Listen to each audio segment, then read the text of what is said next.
Hola amigos, Dios te bendiga, soy el pastor Juan Hernández y hoy estoy hablando de doctrina. Jesús mismo sabía de la importancia de la doctrina porque él habló de que su doctrina había venido del cielo, había venido del Padre.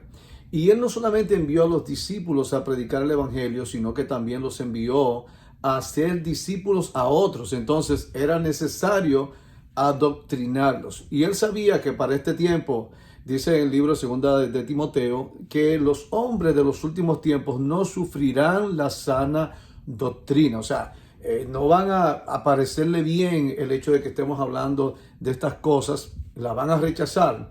Pero la Biblia enseña que hay 6 elementos de un fundamento que se coloca sobre la roca, porque la roca es Cristo. O sea, el fundamento de nuestra vida debe ser Jesús. Quiere decir que esto tiene que transferirse a tu cosmovisión, a tu carácter moral y ético, a tu verdad, por así decirlo. Lo que tú piensas está por encima del estándar de los hombres. ¿Por qué? Porque tú tienes, ¿verdad?, el estándar de la palabra de Dios, de la fe en Cristo, y esto te hace un ser especial. Entonces hay 6 elementos de un gran fundamento que nosotros llamamos la doctrina cristiana, que está en el libro de Hebreos, pero quiero leerte lo que dice en el libro de Isaías 28:16, porque estoy hablando que Jesucristo es la roca de salvación, y el primer elemento de este fundamento que vamos a hablar en este día es de la fe en Dios. Dice así la palabra de Dios: por tanto, Jehová el Señor dice así: he aquí, yo he puesto en Sión por fundamento una piedra aprobada,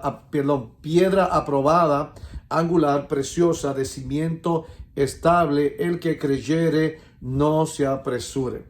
Qué cosa más preciosa. De tal manera que este fundamento, según dice la Biblia en el libro de Hebreos capítulo 6, tiene que ver con 6 partes. Número 1 dice: por tanto, dejando ya los rudimentos de la doctrina de Cristo, vamos adelante a la perfección, no echando otra vez el fundamento de arrepentimiento, de obras muertas, de la fe en Dios, de la doctrina de bautismos, de la imposición de las manos, de la resurrección de los muertos y del juicio eterno. Esto es tan importante que si solamente un elemento de esto faltase, tu vida se puede desplomar como un edificio que no tuvo suficiente acero y puede ser un desastre. Entonces, quiero hablarte que de la fe, la Biblia enseña que Jesús es el autor y el consumador de la fe. Esto está en el libro de Hebreos capítulo 12. O sea, Él se inventó esto, que los hombres iban a ser salvos a través de la fe, que iban a recibir milagros a través de la fe, prosperidad a través de la fe.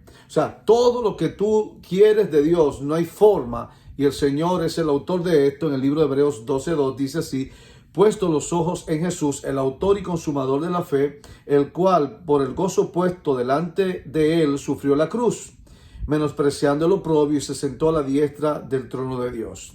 Así que vemos que él es el autor. Te estoy hablando en primer lugar de que hay alguien quien inventó esto. Estamos hablando de la fe porque Jesucristo es el autor, y hay una definición que la Biblia enseña de la fe, y es en Hebreos capítulo 11, verso 1, dice: es pues la fe, la certeza de lo que se espera, la convicción de lo que no se ve. O sea que podemos hablar, número 1, que hay un autor. Número 2, que hay una definición en la Biblia, que es la fe, la certeza de lo que se espera, la convicción de lo que no se ve. Número 3, que hay una cosmovisión. Hebreos 11, 3 dice, ¿verdad?, que por la fe entendemos haber sido constituido el universo por la palabra de Dios, de modo que lo que se ve fue hecho de lo que no se veía. O sea, todo lo que tú ves tiene un origen y es espiritual de lo que tú no ves, de tal manera que lo que no vemos es más real que lo que vemos.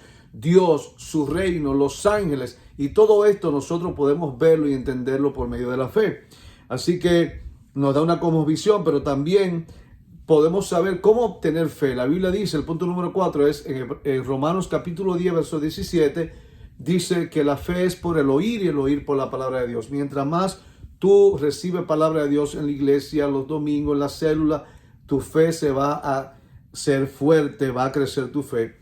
La fe está inclusive en la fórmula de salvación. Si, dice: el que creyere será salvo. En el libro de Efesios capítulo 2, verso 8 dice la palabra de Dios que por gracia sois salvos por medio de la fe. y esto no es de vosotros, pues es un don de Dios. Así que la fe también, el punto número 6, es para todas las cosas que tú necesitas. La Biblia dice en 2 Corintios 1:20 que todas las promesas de Dios, porque todas las promesas de Dios son en el sí y en el amén por medio de nosotros para la gloria de Dios. O sea que para todo lo que tú quieres necesitas fe. Y sin fe, dice la Biblia, es imposible agradar a Dios. Así que Santiago concluye diciendo que si tú pides, no tienes porque no pides. Pero si pides mal, entonces no vas a recibir. Y nos enseña que debemos pedir con fe. Eso está en Santiago capítulo 1, verso 6. Dice, pero pida con fe, no dudando nada. O sea, nosotros tenemos que aprender a pedir por fe para poder recibir. Así que si se cumplen estas cosas que tú pides y lo que tú pides lo haces bien, está conforme a la voluntad de Dios, entonces Dios te oye.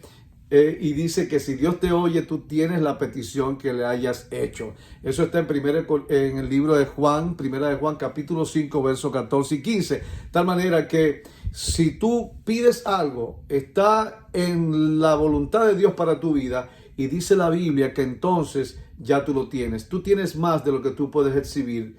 Tú tienes un milagro en tu vida por medio de la fe. Así que Dios te bendiga, hermano. Nos vemos pronto. Bye bye.